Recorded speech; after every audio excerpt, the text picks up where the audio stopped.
Et le corps, 1 Thessaloniciens, le chapitre 5, le verset 23 nous dit cela. Nous avons vu que le corps a été créé à partir des choses matérielles.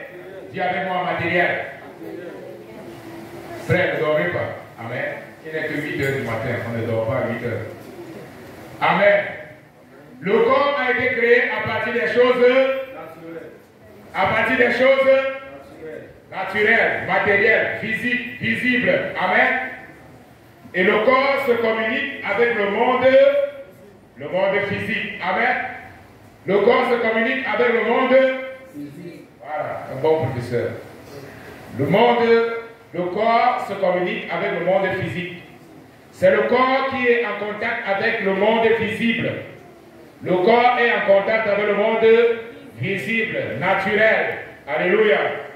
Amen. Et la Bible nous dit aussi que l'homme n'a pas seulement un corps physique. Amen. Mais l'homme aussi a un corps. L'homme aussi a un corps. L'homme aussi a un corps spirituel. Alléluia. Et le corps spirituel. Amen. Le corps spirituel également a été créé par Dieu. Donc Dieu a créé un corps physique et Dieu a créé aussi un corps spirituel. Amen. Donc l'être humain a un corps physique et un corps spirituel. Donc voilà pourquoi la Bible nous dit l'esprit, l'âme et le corps. Donc nous avons dit il y a le corps physique, le corps spirituel. L'âme se trouve au milieu. C'est l'âme qui prend la décision.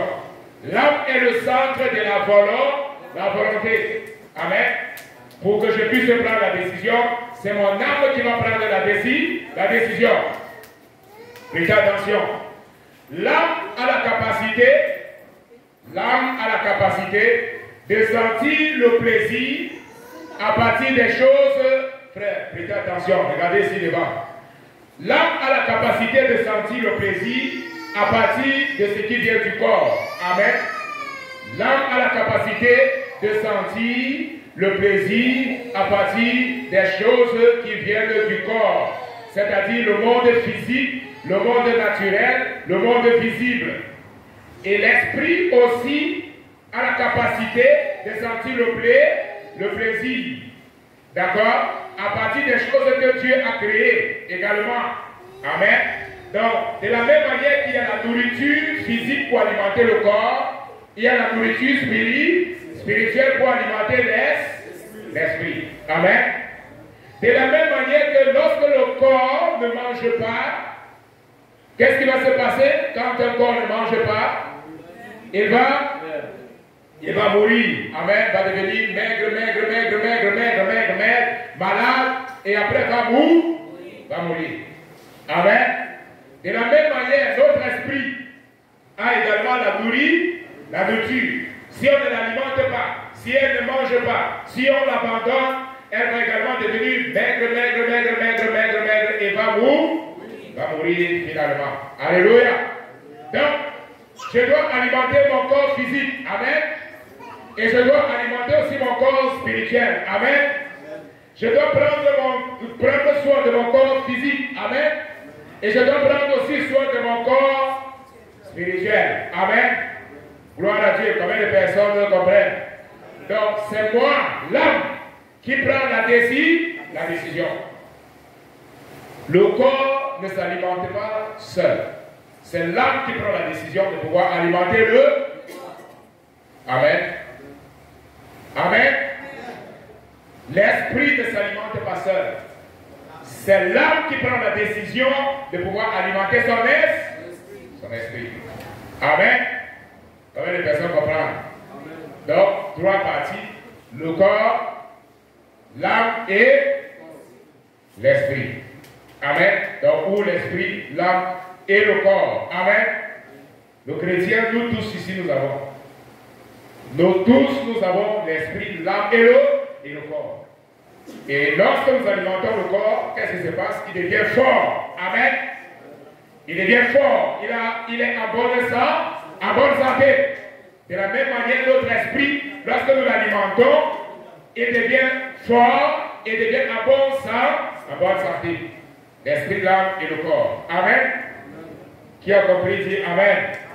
Ok, regarde. Très bien. Donc, nous avons déjà parlé du corps, de l'âme et de l'esprit.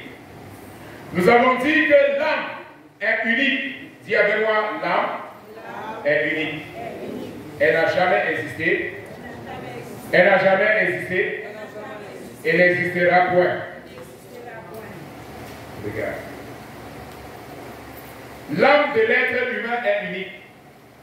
J'ai déjà parlé la dernière fois.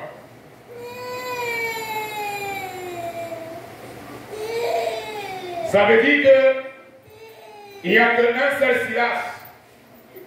Amen. Il y a un seul John Kelly, pasteur John Kelly, il n'y en a pas deux. Dans tout le monde entier, vous allez chercher, vous n'allez pas trouver un autre. Amen. Donc vous êtes unique. C'est très bon. Et Dieu est tellement bon qu'il te donne une personne unique.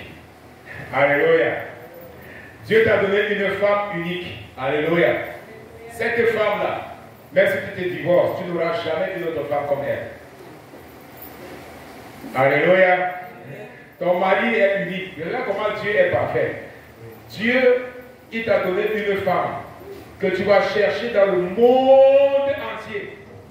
Tu vas chercher dans tout Haïti. Tu ne vas jamais trouver cette femme.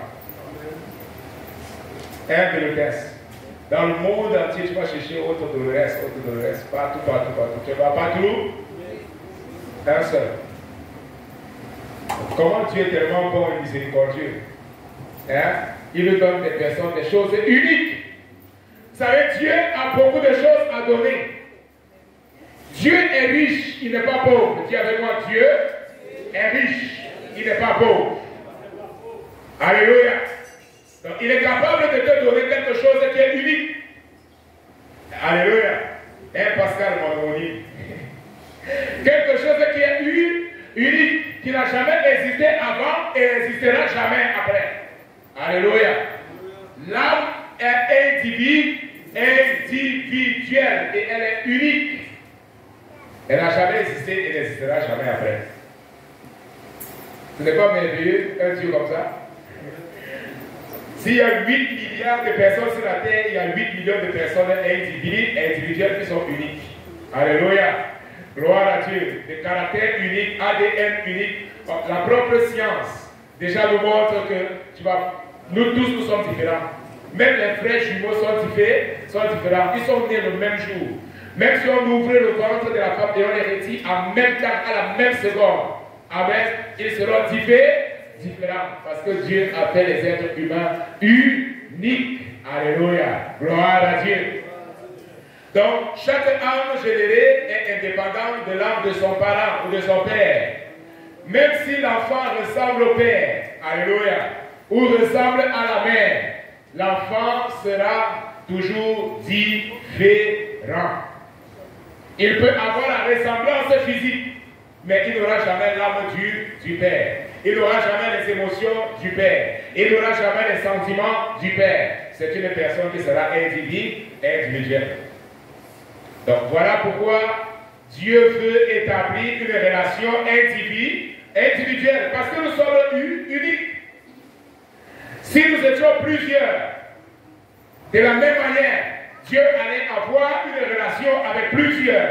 Mais comme nous sommes uniques, Dieu veut une relation individuelle. Voilà pourquoi la Bible dit, si quelqu'un est en Christ, il est une nouvelle créature. Les choses anciennes sont passées et voici toutes les choses sont devenues nouvelles. Donc Dieu établit la relation individuelle de telle manière que l'autre peut ne pas faire, mais toi tu vas le faire. L'autre peut ne pas obéir, mais toi tu vas obéir. Amen. La relation est individuelle. Alléluia. Gloire à Jésus. Donc, la responsabilité qu'un parent a est de conduire de manière individuelle sa famille à avoir cette relation personnelle avec Jésus-Christ. De la même manière que nous sommes individuels, il y a un élément qui nous relie à Dieu qui est individuel. Cela s'appelle la foi. La foi est individuelle. La foi n'est pas collective. Amen. Celui qui croit sera sauvé. Allez, faites de toutes les nations des disciples, les enseignants à observer les lois et les baptisant au nom du Père, du Fils et du Saint-Esprit. Celui qui croira individuel. La relation que Dieu a avec chaque être humain est individuelle. Voilà pourquoi Dieu n'a pas créé Adam et Ève en même temps. Alléluia. Gloire à Jésus. Mais Dieu a d'abord créé Adam. Et ensuite il a créé Ève. Amen. Donc même lorsque une femme est mariée à un homme, elle continue d'avoir sa relation individuelle avec Dieu. Amen. Parce que Dieu ne t'a pas créé marié. Amen. Et Dieu ne t'a pas créé déjà avec les enfants. Personne ne naît avec les enfants. Amen. Donc ta relation personnelle avec Dieu, tu dois l'établir personnellement, tu dois l'établir tous les jours. Et conduire ta famille, et conduire tes enfants à établir et à avoir cette même vision, avoir cette même responsabilité. Donc, par conséquent, nous disons que l'âme, elle est unique, elle est individuelle, elle n'a jamais existé et n'existera jamais dans le corps d'une autre personne. Donc, la troisième des choses que nous avons vues déjà, c'est que l'homme vit une seule fois. Amen. Nous vivons une seule fois. Nous avons combien de vies? Une seule vie. Dis avec moi, nous avons une seule vie. J'ai une seule vie. Tu as une seule vie. Amen. Tu n'as pas deux vies. Gloire à Jésus. Amen. Après la mort, la Bible nous dit, après la mort vient le jugement. Gloire à Jésus. Donc, nous avons une seule vie sur la terre. Et nous devons profiter de la vie que Dieu nous donne. Et la vivre soigneusement. Parce qu'après la mort, il n'y a plus moyen de pouvoir revenir en arrière. Après la mort, vous n'aurez plus l'opportunité de dire, Seigneur, je veux retourner sur la terre pour vivre une nouvelle vie. Beaucoup de régions ont ce qu'on appelle la réincarnation. Mais la réincarnation n'existe pas. C'est un mensonge du diable. La Bible nous dit dans Hébreu, le chapitre 9, le verset 27, il est donné à un homme de vivre une seule, ou de mourir une seule, après quoi vient le jugeur. Lisons Hébreu. C'est comme si vous ne connaissez pas ce passage. Hébreu, qui va lire pour nous rapidement. Hébreu, le chapitre 9, le verset 27. Quelqu'un lit pour nous rapidement. Rapidement. Hébreu, le chapitre 9, le verset 27. C'est une étude biblique. Oui. Et comme il est réservé aux hommes de mourir une seule fois. Et comme il est réservé aux hommes de faire comment? De mourir une seule fois. De mourir une seule fois. Après quoi vient le jugement. Après quoi vient quoi? Le jugement. Après quoi vient le jugement. Il est donné aux hommes de mourir une seule. Si tu meurs une seule fois, ça veut dire que tu vis aussi une seule fois. La vie et la mort, ce sont des expériences uniques. Amen. Gloire à Dieu. Quand Nicodème est allé voir Jésus lui a dit dans Jean le chapitre 3, en vérité, je te le dis, si un homme ne naît de nouveau, il ne peut voir le royaume des cieux. Qu'est-ce que Nicodème a dit? Mais comment moi qui suis vieux, je peux retourner et vivre dans le ventre de ma mère? Et Jésus a regardé et dit, mais c'est vrai que c'est impossible. Je ne suis pas en train de te demander de faire quelque chose qui est naturel. Mais Jésus était en train de parler de quelque chose de spirituel. Voilà pourquoi il a dit, Nicodème, je te le dis, si un homme ne naît d'eau et d'esprit, il ne peut entrer dans le royaume de Dieu. Alléluia. La nouvelle naissance, elle est caractérisée par l'eau et l'esprit. Alléluia. Si un homme ne naît de la parole et d'esprit, il ne peut entrer dans le royaume de Dieu. Nous avons la Trinité. pour pouvoir entrer dans le ciel. La Bible nous dit, la parole, elle régénère, elle lave. L'Esprit apporte la conviction et le Père reçoit dans le royaume. Alléluia. Nous voyons la Trinité dans l'œuvre du salut. Si un homme ne met d'eau et d'esprit, l'eau, la parole et l'esprit de Dieu, alléluia, il ne peut entrer dans le royaume du Père de Dieu. Alléluia. Donc, individuel, dis avec moi individuel, j'ai une seule vie. Nous tous, nous avons une seule vie, nous n'avons pas deux vies. Voilà pourquoi tu ne peux pas t'amuser avec la vie que Dieu t'a donnée. Alléluia. Voilà pourquoi tu ne peux pas t'amuser avec la vie que Dieu t'a donnée. Le Seigneur dit, à quoi ça sert à un homme de gagner quoi? Le monde entier s'il perd son âme. Regardez, il n'a pas dit s'il perd son esprit ou s'il perd son corps, parce que le corps va mourir. Alléluia.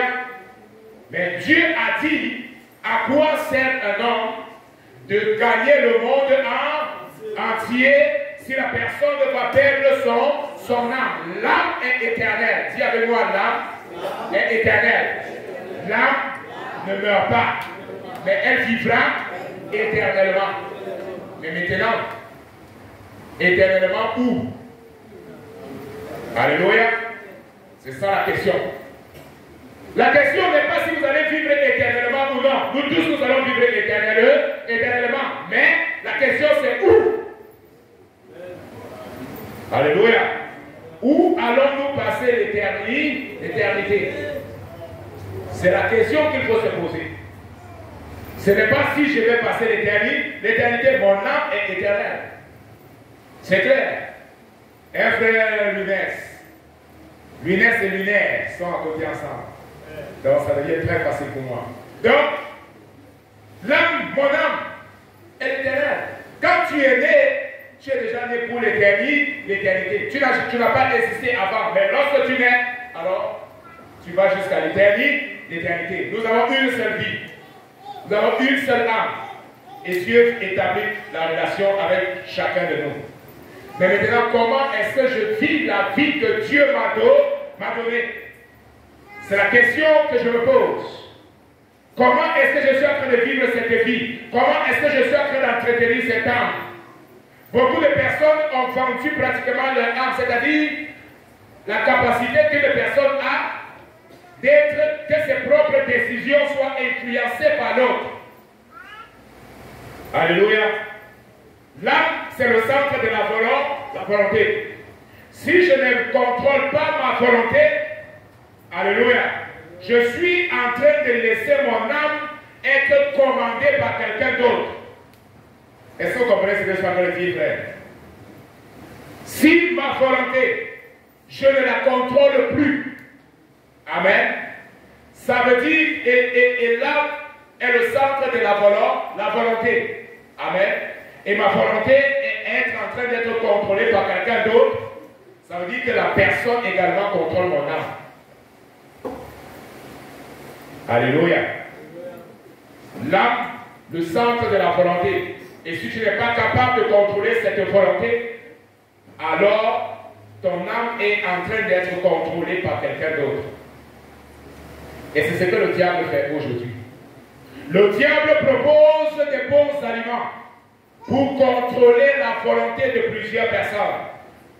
Parce que lorsque tu fais la volonté de quelqu'un et non pas ta propre volonté, ou est trompé à faire la volonté de l'autre, ton âme est en train d'être contrôlée par cette chose-là ou par cette personne-là. La Bible nous montre, faites attention, la Bible nous montre un jeune homme riche. Il allait voir Jésus. Il a dit, Maître, qu'est-ce qu'il faut que je fasse pour faire quoi? Pour hériter le royaume de Dieu? Pour hériter le royaume de Dieu? Pour hériter le royaume de Dieu. Amen. Qu'est-ce que Jésus lui a dit? Tu connais la loi. Obéis à la loi. Tu ne tueras point. Honore ton père et ta mère. Et ainsi de suite, ainsi de suite. Et qu'est-ce qu'il a dit? Seigneur, j'ai observé cela dès mon enfance. Et Jésus dit, ok, c'est très bon. Mais il te reste une seule va et vends tout ce que tu as, donne le pauvre, et je te donnerai un roi. Beaucoup de choses dans le roi de Dieu. Qu'est-ce que la Bible nous dit? L'homme est allé en étant triste. Pourquoi? Parce que ses richesses étaient contrôlées, avaient contrôlé son âme. Il n'avait plus le pouvoir de contrôler son âme. Mais ce sont les choses du monde qui contrôlaient maintenant son âme. Voilà pourquoi Jésus, dans un autre passage, il dit, là où il y a ton trésor, là aussi sera ton... Et exactement, ton cœur, ton âme, c'est ça. Si ton âme est dans les richesses, dans la gloire de ce monde, alléluia, ton âme sera contrôlée également par ces choses. Alléluia. Mais la grâce de Dieu qui s'est manifestée à tous les hommes. Lisons Tite, le chapitre 2, le verset 11. Tite, le chapitre 2. Alléluia. Tite, le chapitre 2, le verset 11 et le verset 12.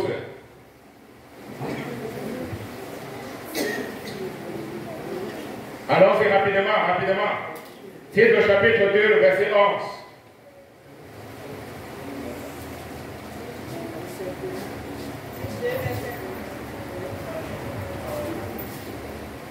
Alléluia. Tite 2, verset 11. Car la grâce de Dieu, on reprend après elle.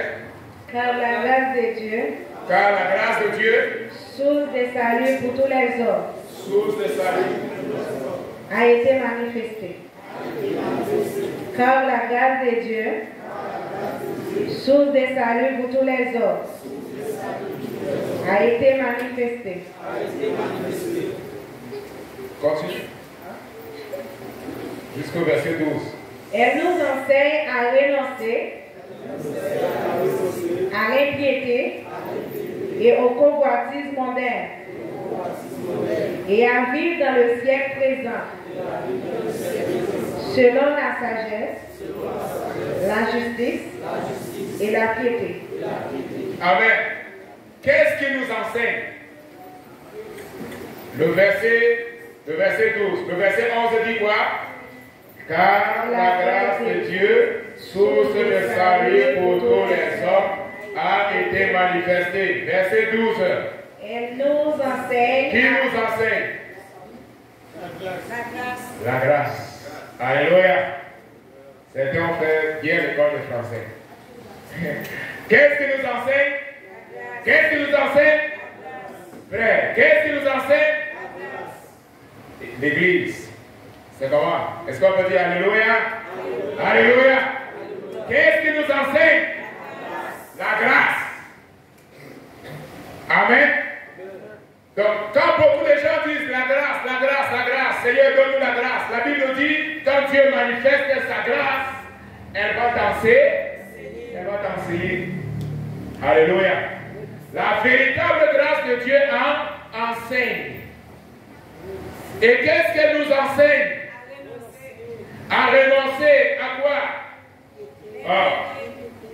À renoncer à l'impiété. C'est quoi l'impiété? Une vie sans la présence de Dieu. Une vie sans le contrôle de Dieu. Une vie sans la considération de Dieu. La grâce de Dieu nous enseigne à renoncer ce type d'habitude. Amen. À ne pas considérer Dieu dans les décisions que nous prenons. La grâce nous apprend à renoncer cela. Une vie en dehors de Dieu. C'est ça, à renoncer l'impiété. La parole impiété, c'est tout simplement quand quelqu'un ne considère pas Dieu dans les décisions qu'elle prend. Amen. Amen. La grâce de Dieu, source de salut, elle s'est manifestée et elle nous enseigne à renoncer. Oh, faites attention. Quand la grâce de Dieu se manifeste, dis avec moi, quand la grâce de Dieu se manifeste, elle enseigne à dire non. Alléluia. Quand la grâce de Dieu se manifeste, elle m'enseigne. La première des choses, que la grâce de Dieu va se manifester dans ta vie et qu'elle va t'enseigner, elle va t'enseigner à dire non. À dire non. Avec non. Avec non. Ah, mais pasteur, cette église, il y a beaucoup de choses qu'on dit non, on dit ceci, ne fais pas ceci, ne fais pas cela. Non, c'est l'église ne dit pas ça. La Bible nous dit que la première des choses que la grâce va t'enseigner à faire, c'est dire non. J'ai toujours pris cet exemple. Vous pensez que lorsqu'un enfant, elle vient dans le monde, quelle est la première des choses qu'elle va faire? Elle va crier. Quel est son cri? Quand un enfant ne pleure pas, qu'est-ce qu'on fait? On taper. Voilà une femme qui a déjà gagné l'enfant. Alléluia. Quand l'enfant ne pleure pas, elle sort du ventre, elle ne pleure pas, qu'est-ce qu'on fait? Tu dois crier. C'est la première des choses que tu dois faire lorsque tu sors. Alléluia. Quand elle crie, qu'est-ce qu'elle dit? Elle dit non!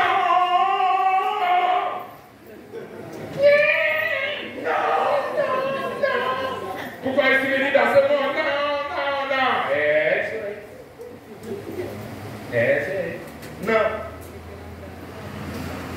Donc, vous voyez que depuis le ventre, l'enfant naît en disant non. Alléluia. Gloire à Jésus. Gloire à Dieu. Donc, ce n'est pas simplement le non fait partie de l'enseignement de Dieu. Le non, ce n'est pas pour te tuer. Quand tu dis non, ce n'est pas pour ton mal. Quand tu dis non, c'est pour ton bien. Alléluia. Quand tu dis non, ce n'est pas le moment, c'est pour ton bien. Regardez, beaucoup d'hommes se sont perdus parce qu'ils n'ont pas écouté la voix de Dieu. Lorsque Samson est venu, il avait une émission. Qu'est-ce qui s'est passé? Quand il a dit, parents, je veux me marier, je veux avoir une femme. Et il a regardé au milieu des Philistins. C'est qui le Philistin? Les Philistins étaient le peuple qui était ennemi de Dieu. Et Dieu avait dit que Samson devait plutôt éliminer les Philistins. Mais Samson voulait faire alliance avec les Philistins par le mariage. Il voulait faire alliance avec l'ennemi. Le peuple qui est ennemi. Le peuple que Dieu avait rejeté. Il y a beaucoup de chrétiens qui cherchent à faire alliance avec ceux qui sont ennemis de Dieu. Mais Dieu, dans sa miséricorde, a utilisé les parents de Samson. Et on dit, Samson, tu ne peux pas épouser une infidèle. Tu ne peux pas épouser une fille qui est ennemie de Dieu. Il n'y a pas le même principe avec nous. Ne partage pas la même croyance avec nous. Ils adorent un autre Dieu. Mais Samson a dit non à ses parents au lieu de dire oui à ses parents. Et il est allé et a épousé une femme philistine. Et vous connaissez l'histoire de Samson. Et vous connaissez la mort tragique de Samson. Parce que Samson a fait alliance avec l'ennemi. Le diable est astucieux. Quand Dieu dit non, ce n'est pas pour ton mal. C'est parce qu'il sait que tu as une chose. Tu as une vie. Et tu as quelque chose. La chose la plus précieuse. Ton âme. Et l'âme est éternelle. L'âme est unique. Il n'y a pas une autre vie après cette vie. Il n'y a pas la réincarnation. Il n'y aura pas une deuxième chance. La Bible nous montre l'histoire du jeune homme riche. Il a demandé une deuxième chance. Le pauvre Lazare et l'homme riche. Et les deux sont morts. Les deux ont été enlevés au ciel. Et l'homme riche a dit, oh Seigneur, je te prie, permets que je puisse retourner sur la terre pour prêcher l'évangile. Non. Il n'y a plus d'opportunité. Tu as eu une seule vie. Tu as eu une seule chance. Mais tu as jeté cela dans la poubelle. Combien de personnes jettent leur vie dans la boue, dans la poubelle? À cause des plaisirs de la chair, à cause des plaisirs du monde. Le diable utilise la même tactique qu'il a utilisée avec Adam et Ève depuis le commencement. La tromperie. Et la femme vit que l'arbre était bon à manger. Dieu avait déjà donné ce qu'il fallait manger. Dieu avait créé les arbres. Elle avait la nourriture dans le jardin à la volonté. Elle n'avait plus besoin de quoi que ce soit. Elle n'a pas mangé parce qu'elle avait faim. Non. Je vous pose la question. J'ai posé la question hier.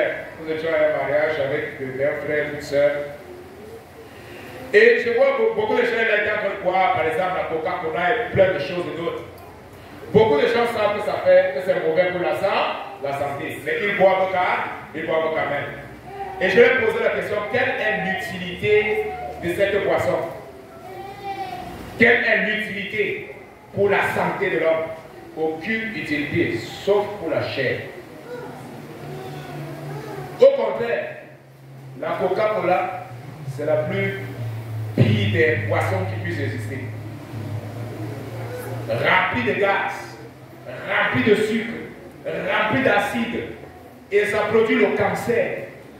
Mais les gens, parce que ça fait plaisir à quoi? Ça fait plaisir à la chair. Les gens prennent et ils le mangent, ils boivent plutôt. Quand quelqu'un boit le vin, quelle est l'importance? Est-ce qu'il boit le vin parce qu'il a faim? Oui ou non? Il boit le vin parce qu'il a soif? Oui ou non? Il boit la bière parce qu'il a soif? Oui ou non? C'est faux. Même s'il fait chaud, selon la science, quand il fait chaud et tu es déshydraté, il n'y a aucune boisson dans le monde qui va étancher ta soif si ce n'est pas l'eau. Tu peux boire n'importe quelle boisson, ça ne va pas étancher ta soif. Ce n'est pas moi qui dis.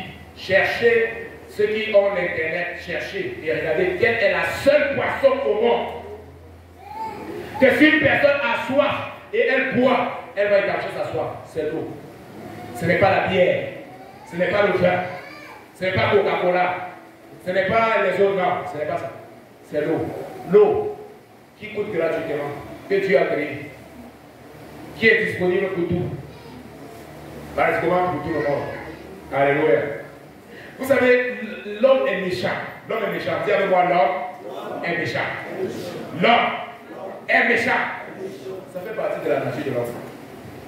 Imaginez-vous, frère, au désert, là où il n'y a pas d'eau, vous allez trouver Coca-Cola. Vous allez trouver Coca-Cola là-bas. Les gens meurent de soif, mais ils ne vont pas construire une entreprise pour donner l'eau aux gens. Mais ils vont construire pour que les gens achètent des Coca-Cola. L'homme est méchant.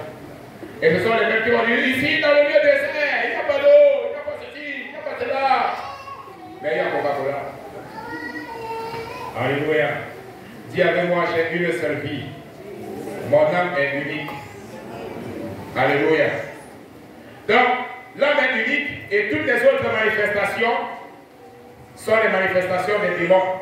Donc, Dieu parle par notre esprit. Et lorsqu'une personne est morte, elle ne peut plus parler. Il n'y a plus de communication, il n'y a pas de communication entre les vivants et les... Il n'y a pas de communication entre les vivants et les morts. Amen. La Bible nous dit cela. Il est réservé à un homme de mourir une seule. Après quoi vient le jugement. Après quoi vient le jugement. Donc, ton âme, il n'y a pas l'âme de ton père, de ton grand-père, de ta grand-mère qui va venir pour pouvoir te parler. Non. Personne ne peut te parler en songe. Seul Dieu peut te parler. Amen. Dieu est omniprésent et Dieu est omnipotent. Donc Dieu seul a la capacité de pouvoir parler aux hommes. Ceux qui sont morts ne peuvent pas parler aux vivants. Amen. Il n'y a pas de vie. Dieu ne parle pas. Dieu parle aux vivants. Et les âmes mortes ne parlent pas aux hommes. Bon. Nous avons vu que Dieu a créé le besoin naturel pour le corps. Dis avec moi besoin. Dieu a créé la nourriture pour alimenter le corps physique. Amen. Dieu a donné la langue à l'homme pour que lorsqu'il prouve un aliment, il teste, il mange, il est Content. Amen. Quand tu manges un bon repas, tu es content. Mais maintenant, quelle est l'extrapolation du besoin? C'est-à-dire, lorsque l'homme ne mange plus parce qu'il a faim, amen, il entre dans ce qu'on appelait la manifestation des œuvres de la chair. C'est quoi la glutonnerie? Qui connaît ce que c'est que la glutonnerie? C'est quand quelqu'un mange, il mange, il mange, il mange, il mange, il mange, il mange. Amen. En d'autres définitions, il mange non pas parce qu'il a faim, mais il mange tout simplement à cause du le plaisir. Il entre dans l'œuvre de la chair. De la même manière, lorsque Adam et Ève, lorsque Ève a mangé le fruit, elle n'a pas mangé parce qu'elle avait faim, mais elle a mangé à cause du plaisir. La convoitise des yeux. Elle a vu que l'arbre était bon à manger. La Bible ne dit pas que Ève avait faim. Lis pour nous Genèse, le chapitre 3, verset 6. Genèse, le chapitre 3, le verset 6. Ouvrons la Bible. Disons. La femme vit que l'arbre était bon à manger. La femme fait comment? Elle a fait comment? Vit. Elle a vu que l'arbre était bon à manger. Est-ce qu'elle avait faim? Est-ce que la Bible dit qu'elle avait faim? Oui ou non? Non. Est-ce que elle avait faim? Non. Non. Elle n'a pas mangé parce qu'elle avait faim. Mais elle a mangé parce qu'elle a vu que l'arbre était bon à manger. Elle a vu. Ses yeux ont. Voilà pourquoi le Seigneur Jésus dit, les yeux c'est la lampe du corps. Si tes yeux sont en bonne santé, tout ton corps également sera en bonne santé. David il dit dans le Psaume 101, le verset 3, qu'est-ce qu'il dit? Psaume 101, verset 3. Disons ce que David dit. C'est une étude, frère. Ouvrez la Bible, Psaume le chapitre 101, le verset 3. Étude biblique, c'est avec la Bible. Je ne mettrai rien de mauvais. Je ne mettrai rien de mauvais où? Devant mes yeux. Devant mes oreilles, devant ma bouche, devant ma tête, devant quoi? Mes yeux. Devant mes yeux. Pourquoi? Je hais la conduite des pécheurs. Je hais la conduite des pécheurs. Regardez, David nous révèle que ceux qui mettent les choses mauvaises devant leurs yeux, ce sont des pécheurs. Et David dit, moi je ne mettrai rien de mauvais devant mes yeux. Je ne veux pas exposer mes yeux. Je ne veux pas mettre mes yeux en danger. Parce que je sais la nature qui est en moi. La convoitise des yeux. Je ne mettrai rien de mauvais devant mes yeux. Parce que cela va entraîner ma destruction. Cela va me conduire à la mort. Cela va me conduire au péché. L'une des choses que le pasteur a insisté la semaine passée et qui se passe beaucoup aujourd'hui avec l'immoralité, avec l'impudicité, avec beaucoup de gens qui sont dans la domination, que ce soit de la pornographie ou de la masturbation ou de beaucoup d'autres choses, tout commence avec les yeux. Lorsque tes yeux regardent, lorsque tes yeux voient, David, vous savez, David avait l'expérience. Pourquoi David a commis l'adultère avec Bathsheba? Pourquoi? À cause de ses yeux. À cause de ses yeux. La Bible dit qu'il était sur la terrasse, il marchait et il a vu. Alléluia. Il a vu. Voilà pourquoi maintenant quand il écrit le Psaume 101, il dit je ne mettrai rien de mauvais devant parce que je connais ce que mes yeux m'ont fait. Alléluia. Je connais ce que les yeux d'un homme sont capables de faire. Lorsque tu commences à regarder les choses au début, l'ennemi va te dire il n'y a rien de mauvais. Ah, tu as la force. Et tu le testes, tu vas dominer ça. Tu vas contrôler cette émotion. Tu vas contrôler cela, tu ne vas pas tomber. Tu es fort, tu es résistant. Alléluia. Mais après, quand le serpent va continuer à te convaincre, à te dire il n'y a rien de mauvais, tu es fort, tu es grand. Est-ce que ça fait même mal? Est-ce que c'est même mauvais? C'est seulement toi seul. Ça te fait plaisir, toi toi seul, tu ne mets personne en danger. Hein? Quand quelqu'un, par exemple, regarde ce qu'il ne doit pas regarder là, les choses obscènes là, est-ce qu'il met en danger quelqu'un d'autre? Non. Il n'est pas en train de lutter avec quelqu'un. Il n'est pas en train de faire mauvais à quelqu'un. C'est entre lui et ce qu'il est en train de regarder. Mais sauf que le regard peut conduire à l'action. Dis avec moi, le regard peut conduire à l'action. Et c'est ce qui s'est passé avec David. Son regard a conduit à la... Le premier pas, c'est le regard. Il a regardé et après il a convoité. Mais s'il avait coupé le regard, alléluia, il avait brisé le regard, alors il n'allait pas convoiter. Il n'allait pas arriver à l'action. Amen. Amen. La procréation, nous avons déjà parlé. Dieu a créé la procréation, les rapports entre un homme et une femme qui doivent être réalisés dans le mariage.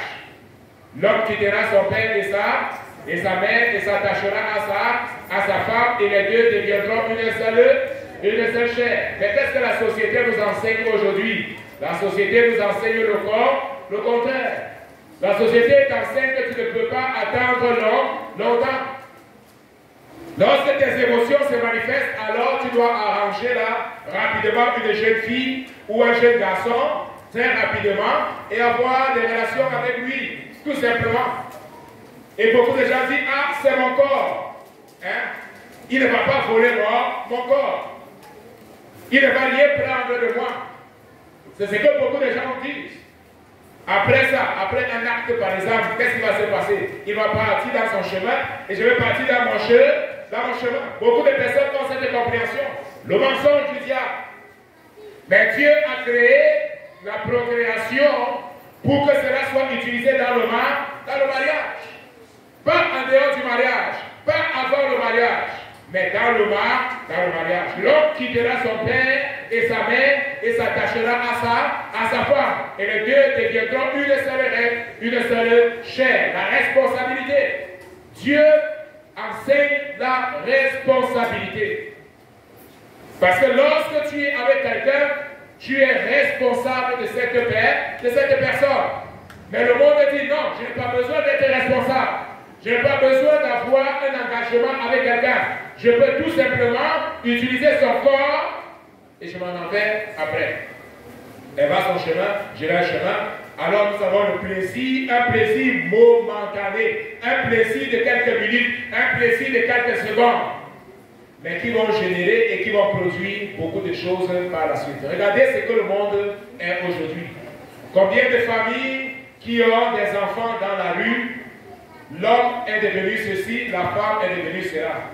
Tout simplement à cause des rapports ou des relations illicites, sans engagement, tout simplement à cause du plaisir. Beaucoup de maladies aujourd'hui, à cause de quoi? Sans engagement, sans responsabilité. Mais Dieu nous dit que le corps est le temple du Saint-Esprit. Donc, l'âme a la capacité de ressentir le plaisir à travers les sensations de l'esprit. L'âme a cette capacité de sentir le plaisir lorsqu'elle s'alimente des choses spirituelles, lorsqu'elle mange des choses spirituelles, lorsqu'elle s'alimente de la parole de Dieu, lorsqu'elle s'alimente de la nourriture de Dieu. Alléluia. Dans le jeûne, dans la prière, dans la méditation quotidienne de la parole, l'âme, elle va prendre le plaisir. Alléluia. Pourquoi est-ce que nous sommes dans une année, qu'on dit que nous sommes dans une année de prière et que nous devons mettre cela en pratique? La prière est un aliment spirituel. Ton esprit sera fortifié, ton esprit sera fort, ta famille sera protégée.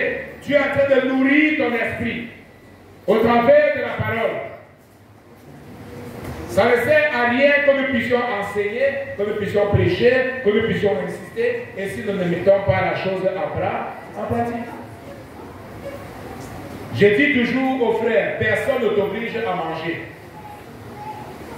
Dieu a mis, regardez, Dieu a mis en nous des récepteurs que lorsqu'une personne a faim, c'est automatique, elle va chercher à manger. Oui ou non? Est-ce que généralement on a besoin de dire à quelqu'un, tu as faim? Non, la personne elle-même, elle ressent la faim.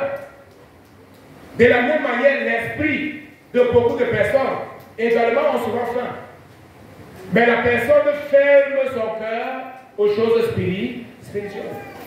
Elle n'alimente pas son esprit. Et elle va commencer à maigrir, à devenir malade spirituellement. Mais l'esprit est là. L'esprit, il est en train de crier, j'ai faim. Mais la personne ferme les oreilles et alimente seulement le corps naturel et oublie le corps spirituel. Alléluia. Gloire à Jésus. Que Dieu nous donne la grâce. Ton âme a la capacité de sentir le plaisir à partir des choses que Dieu a créées. Que ce soit des choses physiques, que ce soit des choses spirituelles. Et Dieu t'a donné des aliments spirituels. Les aliments naturels, nous les avons. C'est facile. Le monde t'offre cela. Mais Dieu t'a donné sa parole. Et il a dit à Josué, que ce livre de la loi ne s'éloigne point de ta bouche. Médite le jour et nuit. Il est en train de dire à Josué, prends soin de ton âme, prends soin de ton esprit. Médite jour et nuit. Frère, lorsque ton esprit est en bonne santé, tout ton corps est en bonne santé. Amen. Lorsque ton esprit est alimenté, tout ton corps est en bonne santé, en bon état. Amen. Si tu négliges ta vie spirituelle, tu vas commencer à voir les conséquences même dans la vie physique. Parce que le monde spirituel a été créé avant le monde physique. Amen. Le monde spirituel a été créé avant le monde naturel, avant le monde visible. Pourquoi cela, frère? Prêtez attention. Pourquoi cela? Parce que Dieu donne la priorité au spirituel et non pas au physique. Le physique va disparaître. La Bible dit, le ciel et la terre vont passer, mais mes paroles demeurent éternellement. C'est le spirituel qui va dominer. Le monde physique va disparaître. Donc si tu donnes plus la valeur aux choses visibles, aux choses matérielles, aux choses naturelles, tu es en train de détruire ton âme. Tu es en train de conduire ton âme à la perdition.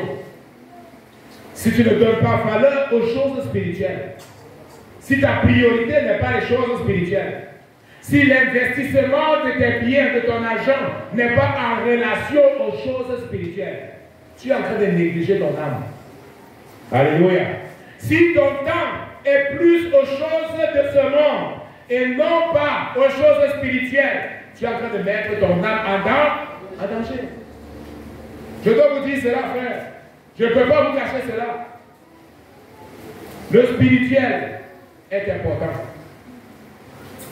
Tu ne dois pas investir seulement ton argent, acheter les chaussures, acheter les pantalons, acheter ceci, acheter une belle veste. Il y a des gens qui n'ont même pas un exemplaire de la Bible. Amen. Ils n'ont même pas la Bible. Aujourd'hui, les gens préfèrent venir à l'église sans Bible. Venez seulement avec le téléphone. La Bible, on a l'applicatif. Voilà pourquoi c'est une paresse terrible aujourd'hui. À l'époque, quand quelqu'un partait au culte, on savait que la personne est en train d'aller au culte. Aujourd'hui, je ne sais pas si la personne est en train d'aller au supermarché ou si elle est allée à la boîte de nuit. Parce que même la Bible, elle n'a plus. Elle a là son téléphone. Ouvrons les Bibles, frère. Il sort son téléphone, iPhone 14. Les gens ont iPhone 14, un téléphone qui coûte pratiquement 10 000 réals. Mais la Bible qui coûte peut-être, je ne sais pas, 100 réals. Quand je dis frère, il y a une Bible d'études qui est sortie, ça coûte 100 réals. Je dis, ah, pasteur, c'est cher. Mais quand on lui dit, voici iPhone 25, dernier cri, dernier modèle, c'est combien? 15 000. Quantas vezes parcelado? C'est pas vrai? Il va faire tous les parcellaments du monde pour avoir iPhone 25. Mais quand on va lui dire que voilà la Bible, qui est plus grand que iPhone 25, iPhone 50, iPhone 20 000, iPhone, tous les iPhones qui ont déjà existé et qui vont exister, la parole qui est éternelle, il va dire que, pasteur, on va voir si l'année prochaine je vais acheter une Bible. C'est pas vrai? On a un exemple simple. Voilà un livre, La vie chrétienne. Comme on a dit que c'est irréel. Je vous pose la question, combien de personnes ont acheté? Irréel. Dans certains endroits, ce n'est même pas l'argent du refri de Coca-Cola. C'est-à-dire, tu laisses seulement de ne pas boire Coca-Cola pendant une semaine. C'est pas ça, Madame Bernard. Le livre est moins cher que Coca-Cola. Mais quand tu dis à l'église, frère, combien de personnes ont le livre? Combien de personnes ont le livre? Les gens disent c'est cher. Hein? C'est cher, pasteur, c'est cher. Les gens valorisent plus les choses du monde et non pas les choses spirituelles. Un livre qu'il va avoir pour lui-même, qu'il va lire à la maison, avec ses enfants, qu'il va étudier pour pouvoir instruire ses enfants sur le chemin qu'il doit suivre, qu'il doit apprendre pour pouvoir nourrir spirituellement ses enfants. Frère, si tes ressources, ton argent n'est pas pour l'éducation spirituelle de tes enfants, je vais te dire une chose, avec beaucoup de regrets, tu es en train de jeter ta responsabilité en l'air. Ah mais pasteur, je paye l'école. Tu payes l'école, c'est une bonne chose. Tu payes la faculté, c'est une bonne chose. Beaucoup de parents sont responsables dans cela. Ils s'efforcent, ils apportent la nourriture à la maison, naturelle. Mais cette nourriture va seulement alimenter naturellement. Si tu n'investis pas pour la vie spirituelle de tes enfants, tu es en train d'être un père qui est sans responsabilité dans ce domaine. Et Dieu va te donner la grâce pour que tu sois un père ou une mère responsable. Valorise cela, frère. Quand on a une rencontre de l'église, on a une retraite spirituelle, on a annoncé à l'avance. Et tu ne peux pas faire un sacrifice pour envoyer tes enfants à la retraite spirituelle où ils vont être impactés, où ils vont recevoir la manifestation puissante du Saint-Esprit dans leur vie, où leur vie va être transformée. Mais tu vas investir dans quoi d'autre? Pour acheter des belles robes après, pour pouvoir aller les visiter je ne sais pas où. Amen. Donc, Dieu nous a donné, frère, Dieu nous a donné beaucoup de choses dans ce ministère. Utilisons-les. Mettons tout cela à profit. Amen. Bon, nous nous arrêtons là. Il est 10 heures. Est-ce que quelqu'un a une question? Je prends une seule question. Vous m'appelez vous côté. Voilà. Donnez-lui le micro aussi.